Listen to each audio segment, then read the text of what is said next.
Years ago in downtown Toronto, I had a store called Otherworld. It was at Yonge and Elm Street, 2 blocks north of Dundas. And there is a animated film on YouTube called The Winemaker in Death, and it reminded me of this. And this is called The Binding of Death by Robyn Culain. In an ancient land, recalled only by the Wicca, there lived a wise and generous people. No one stole or cheated. All tried their best to help one another so that each had what they needed. The streets were lined with shade trees, and each dwelling was decorated by its family, so the town and villages had the perpetual air of fair or festival. In the center of the largest town was a temple where a priestess taught all who were willing to learn the mysteries. The people grew happier and wiser, and the land flourished. Now, the temple had a great secret, which was privately known by everybody. Beneath the temple, in a small room without windows, dwelt Death. He had come to the land many years before in search of a sanctuary. Everywhere else on earth he had traveled, people had recognized him and turned their faces away, or worse, sought to harm him or destroy him. The high priestess had bargained with Death, and in return for sanctuary, he spread his protection over the land so that its inhabitants' lives were just a little bit better than they would be ordinarily. The secret was whispered to children when they were young, as a birthright, and rarely mentioned again. As the years passed and the land grew rich, people ceased to remember a time without peace and plenty, and began to regard the secret as something wrong and shameful. Finally arose a generation who saw the secret not as a blessing, but as a problem to be solved. There were long public discussions and debates. Finally, many of the people approached the temple, demanding something be done. The priestess of the temple was wise as her forebears, and knew when many spoke, they must be heard. What would you have? A woman stepped forward. Long have we pondered our shame and disgrace in harboring the great criminal Death in our midst. He cuts down young and old alike, and while we would banish or destroy one of our own who acted thus, we lift no hand to stop him. Great is our disgrace. Another stepped forward. My child is ill, and if she die, how shall we forgive ourselves who have raised no hand to stop it? Yet another called. My sister was struck by a rock on the mountainside and left behind her husband to mourn. Many were the years they hoped to share together. How shall he be eased? One at a time each came forward, and pretty much everybody had a tale, for there was not one whom Death had not touched. Finally the priest said, What would you have me do? A young woman stepped forward. Bind this Death, hand and foot, that he may harm none, and we will be content. There were murmurings from the crowd, for many among them sought to see Death beaten like a criminal or worse, but all fell silent as the priestess challenged them, saying, Which among you dares to meet him face to face and bind him? I will, said the young woman, for even now my mother lies ill, ready to leave me forever.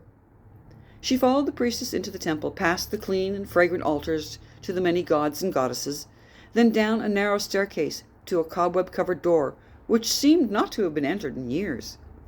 The priestess handed the girl cords of silver, saying, Enter, do your will. Great was the girl's terror, but she thought of her mother, whom she loved dearly, and pushed the door open with a groan. As her eyes adjusted to the darkness, she made out 2 red gleams, then the outline of a man. More than a man he was, though. A shadowy, horned figure crouched behind a crumbling parchment list. On that list she saw the names of all her friends and neighbors in glowing green letters, and even as she watched, a new name appeared at the bottom as a child was born. The figure swept his hand across the list, and the letters of another list and a name flashed in red, crumbled to the floor like dried blood. The girl watched as another name came into focus, the name of her dear mother. With a cry, she sprung forward and grasped Death's hand. It burned like ice. She did not loosen her grip, but clung for dear life. He had not seemed tall when she entered, but as he uncoiled his length, her feet dangled and barely scraped the floor. She felt Death's breath upon her cheek, and it was sweet. What would you do? His voice pierced the fog of her brain. I have come to bind you or die. Why? Have I broken my bargain with your people? The young girl faced Death and told her people's tale, as they had told the priestess. They all feel thus? That I am their enemy and destroyer? Death asked sadly. The girl nodded. Death sat back down on the cold stone floor, held forward his great hands, and said, "Bind me." Scarce believing her good fortune, the girl bound his massive wrists and turned as if to go. Will you be all right? That is for you to see. When you need me, you may return. With those words, the girl's fear returned in a rush as she hurried out into the light, for the thought that she might ever need death chilled her heart. She heard a great murmur as she approached the temple exit, and as she burst into the crowd's torchlight, 1,000 voices were raised in query. She raised her hand. It is done. He is bound. The murmur turned to a roar, 1,000 questions, reproofs, and congratulations. The girl felt weary and drained. Through all of this, her fear had not predicted this feeling of emptiness, almost regret. She pushed her way through the crowd and went to her cottage, where her mother lay waiting. Days passed, then weeks, and the girl's relief and joy at seeing her mother restored became unease, then puzzlement and concern. Her mother did not die, but nor did she recover. She lingered at the edge of death as if it were a towering cliff that fascinated her, but she could not bring herself to leap from. The old woman sat for hours, eyes glazed with pain, unable to move or speak, breathing weakly like a wounded bird. The healers could do naught. The remedies seemed useless. The girl became restive and found 1,000 small things to take her from her mother's side. The old woman smelled foul. The old woman was foul, as though the process of decay had begun before life had left the body. She, who the girl had once loved more than anything in the world, began to seem a harpy, a devouring vampire of the spirit who would absorb all of her efforts for the rest of her life and never recover. The girl went walking. The confinement and her self-loathing were too much to bear. She saw a movement at the roadside. A cat crawled weakly towards the forest. Its intestines were hanging in a tangle. It had been struck by a cart. She recognized the cat. It had come to her window every day for years for a bowl of milk, and she had not seen it in... she didn't know how long. How long had it crawled on with that wound? The girl's vision swam. Her pulse sounded loud in her ears. She set her face and crushed the tiny skull beneath her foot. Mindlessly, it moved on. There was a motley crowd before the temple steps, mostly old people and beggars. The girl had never seen beggars before.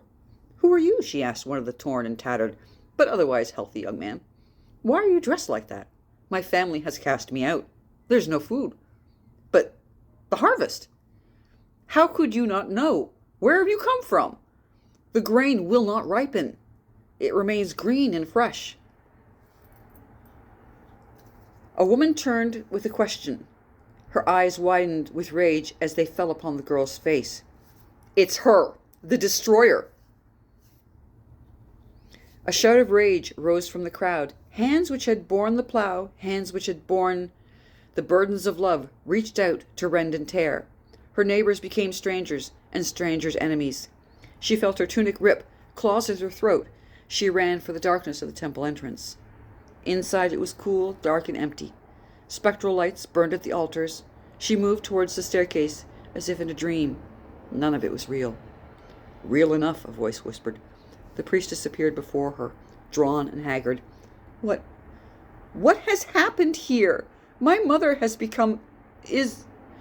In a rush of words, the girl's story tumbled from her lips.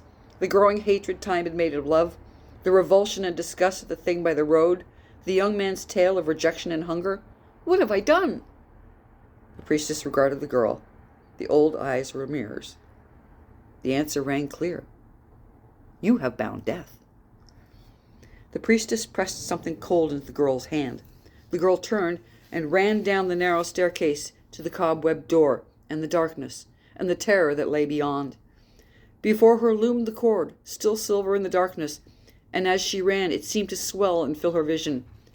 as the distant ribbon of the sea expands to fill the universe.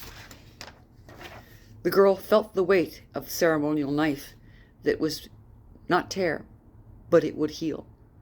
She drew the blade across the shining snake, and it parted red in a thin line, gaping and opening to pour life upon the world and loose the hands of death.